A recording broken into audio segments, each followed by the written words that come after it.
The Cincinnati Reds are must-watch television for me this year. No doubt. 2023 payroll $117.4 million dollars, estimated in 2024 $110.5 million dollars. So they're kind of holding serve here. Getting Votto off their back was huge. Transactions chronologically.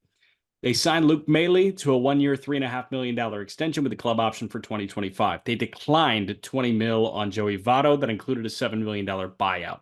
They declined 2.5 on Kurt Casale. They non-tendered Nick Senzel, which felt like a burning sage moment for the Reds. It was like, okay, we're clearing ourselves of the what if Nick Senzel pans out and becomes a superstar thing. They signed Emilio Pagan to 2 years, $16 million with a player option for 26. They signed Nick Martinez to 2 for 26. They make a big splash, getting Jamer Candelario 3 for 45 with a club option for 2027.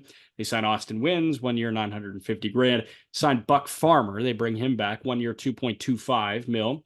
They signed Frankie Montas, 1 for 16 with a $20 million mutual option in 2025. The Dodgers have won the offseason, but the Reds are my darling of the offseason. Couldn't agree with you more. I was going to say the same thing. They're the sneaky darling of this offseason. And I look at their roster right now, it's going to be a little quick. And the reason I say it's going to be a little quick is there's not that many holes. And there's so much upside on this team. I would say we should stop at catcher right away. Right away. Tyler Stevenson, Luke Maile is the backup, and they just brought on Austin Wins and PJ Higgins to serve as like third and fourth options in Louisville. Do I love it? Not at all.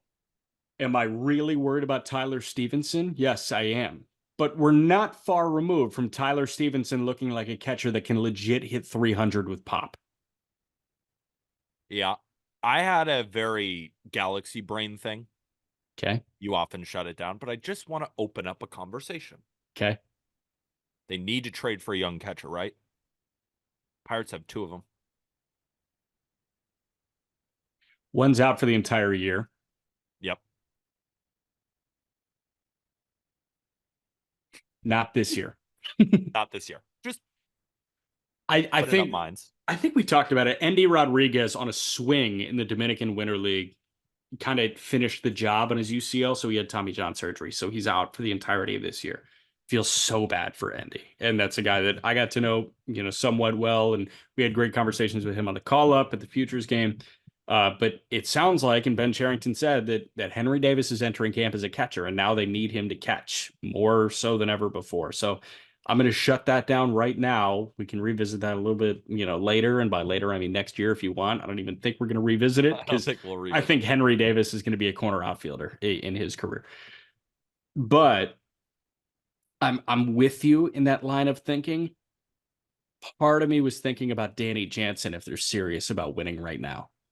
I wanted to start with the Galaxy brain and then come to some more realistic options, and that is exactly what I was thinking too. I also had another one, but I want to work through Danny Jansen because that is a better option than my other one. But I have a table for you, and I want you to choose. It's a buffet here. Okay. Do you want me to give you the other option? Yeah.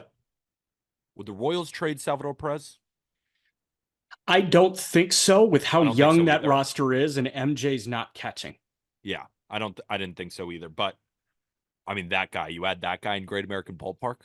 Oh my God, 50 homers again. He That's hit what I'm 49 saying. like, in 22? He would hit jacks. Yeah. There. So I was thinking of a hitter like that in Great American Ballpark, and it started getting me drooling over here. But Danny Jansen also hits nukes. And at this point, he is a starting catcher in this league. He is. He's not a great one, but he is a starter. And he would mash at Great American Ballpark. That is a guy who the Reds have to target. I am curious what the Blue Jays would need, because do they want prospects? They might. Their farm system isn't great. What would a trade for Danny Jansen look like? Who's the sitting duck on the roster? In Cincinnati, on the big league roster. Jonathan India. What do the Blue Jays kind of need? I love Davis Schneider. We love Davis Schneider. He was on the call up. Adding Jonathan India to that Blue Jays lineup is not the most unsexy thing in the world. I think the Blue Jays would do it. Would you do it if you're the Reds? I think it's a straight swap, man. Yeah, like where's India gonna play? You want to let the kids play. As of right now, the Cincinnati Reds like lineup on the infield is what? Like India is the DH, okay. Candelario probably at first, right? McLean at second, Elliott short, Noelvi Marte at third. You've got Christian Encarnacion Strand on the bench. Plug him into the DH spot. India is kind of a bench bat for you. He's still got a ton of value. He's 2 years removed from a rookie of the year. Yeah, I think I just Send it don't know. in. I know it makes sense, but that just seems like a decent haul for Danny Jansen. India for Jansen? Like, I think the Blue Jays would have to throw in a little bit more. I don't think so. How many years does Danny Jansen have left on his contract? Danny Jansen is a free agent. This might be his last year. Let me see. Jonathan India still has more years of control. Yeah, this is Jansen's last year, but I mean, The Jansen Blue Jays was would have to add a sweetener. Jansen in the last 2 seasons as a backup catcher has played 158 games for the last 2 seasons. He's got an 817 OPS in 158 games, 32 homers and 97 driven in. They're getting a good hitter. But the thing is, you cannot project that over a full season because he doesn't play every day, right? You get to rest. You get to Which go might make it lefties. harder. He's a good catcher. Jonathan India for Danny Jansen, that doesn't sit well with me. If I am a Reds fan, I need more. I need more. It's Jonathan India. I know we didn't have that great of a year. I know the splits are concerning, but I it's think still Jonathan India. He's not a piece of trash. okay, now as a rebuttal, let me give you Ross Atkins's take, who's the president of baseball operations or maybe GM. Those titles are kind of interchangeable to me. Let me put myself in Ross Atkins' chair. What do you need so badly? You need a catcher. I've got one. I'm dangling. Why would I overpay? You need me. You need Danny Jansen. That in turn lowers the price of the other part of that deal. Like that lowers India's price because they need Jansen so badly. Then I'd probably ask for Kirk. No, they're not doing it. If I'm the Reds, I think I'd turn it down. I'm not turning it down. I mean, we could do it, but I want it on the record. I would probably turn it down. Okay, I'm doing it. Jansen for India. It makes them more fun, and they could do it. That's the reason we're bringing it up. Like, if they traded Jonathan India for Danny Jansen, we're not sitting here thinking the Reds are worse. We're sitting here thinking the Reds are better. But the Blue Jays, I think, would jump at that. Or they should. I think it's a mutually beneficial deal. What do you think India's WAR the last 2 years is? Bad. He's played 222 games over the last 2 years. He has accumulated 1.7 WAR in the last 222 games. Yeah, but it's not good. They're buying a bounce back from a hitter that can't, like, even at his worst is league average, but can't really defend. And they're giving their backup catcher away. Danny Jansen in the last 2 years has 4.6 F4. Mm-hmm. All right, screw it. Let's do Jansen for India. Send it in. First base, Candelario and CES not touching it. Nope. In a million years, not touching it. Second base, McLean, not touching it. Not even a little bit. Dude's a beast. Shortstop, Ellie De La Cruz, not touching it. We could consider trading him. Shut the Third base, Noelvi Marte, not touching it. Let him play. I would like to sign a backup middle infielder because they really don't have many options on the bench. Sure. Let's give them. You want to give them Elvis Andrews? We could. How about them? You know what I think they maybe should consider? TJ Friedel had a great year. Great year. But here's the issue.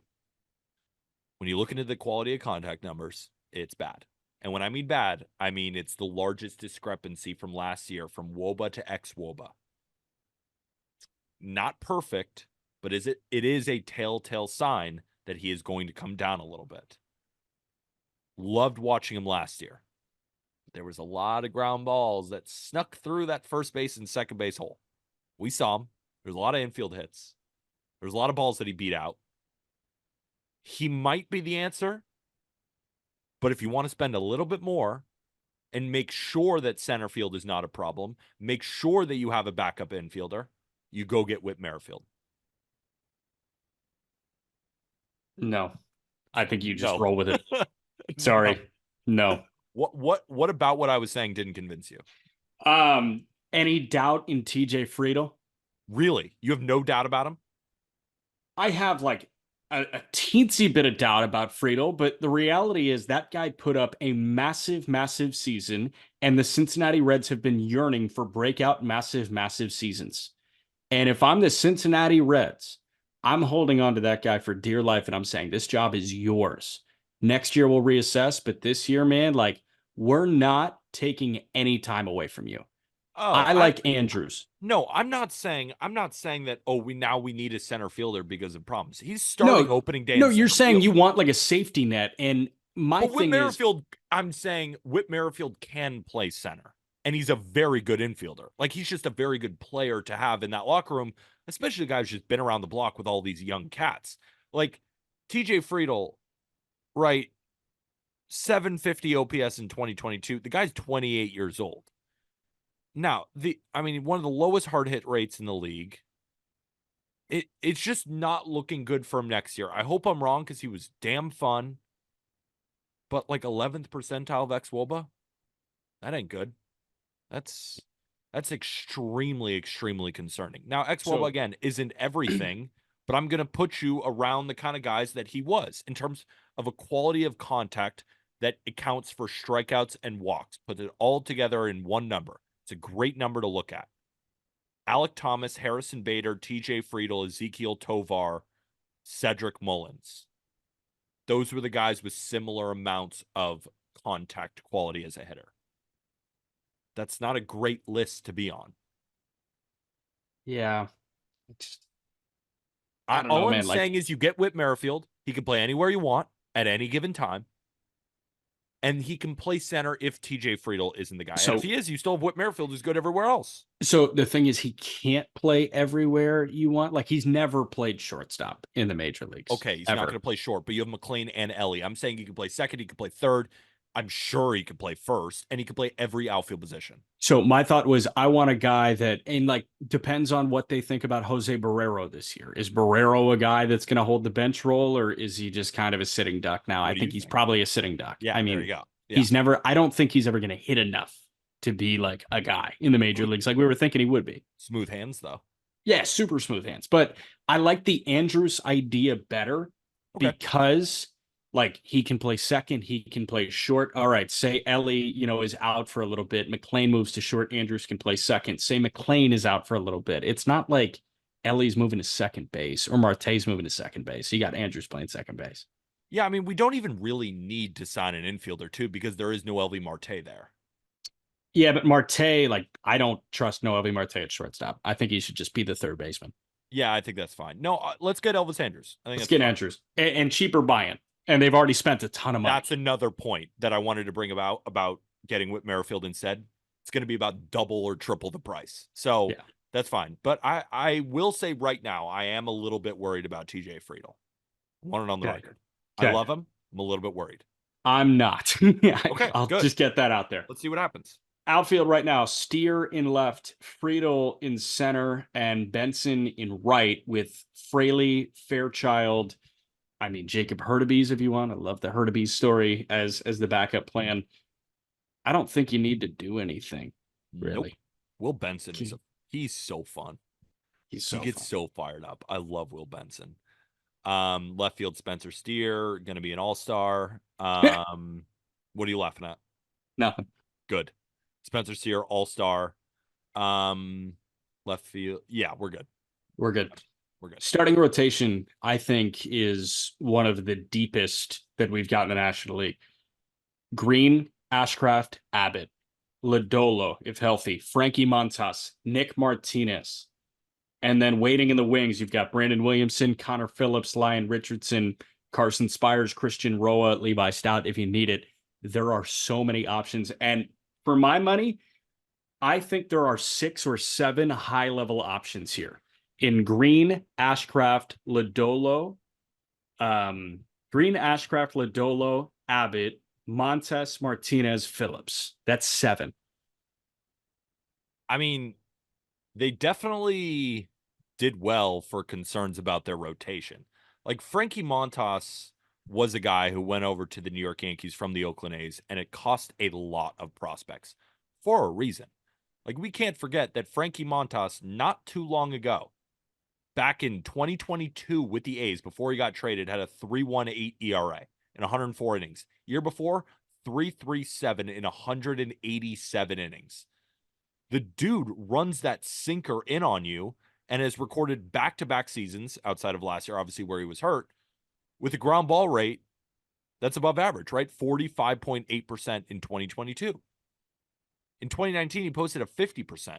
This is a good pitcher for Great American Ballpark, and it's a really good gamble. Mm-hmm. I'm a gambling man. I love this gamble. 16 million, whatever. At this point, guys on rentals, it's going to be more than you thought it would. Just put that in your head. What have I been saying for freaking 2 years? It's going to be always more than you think it is, except for Imanango, weirdly. But for everybody else, it's going to be a lot more money. But in terms of the talent, 1 year's $16 million, yeah, I'd buy that. I'd buy the shit out of that stock. How about this?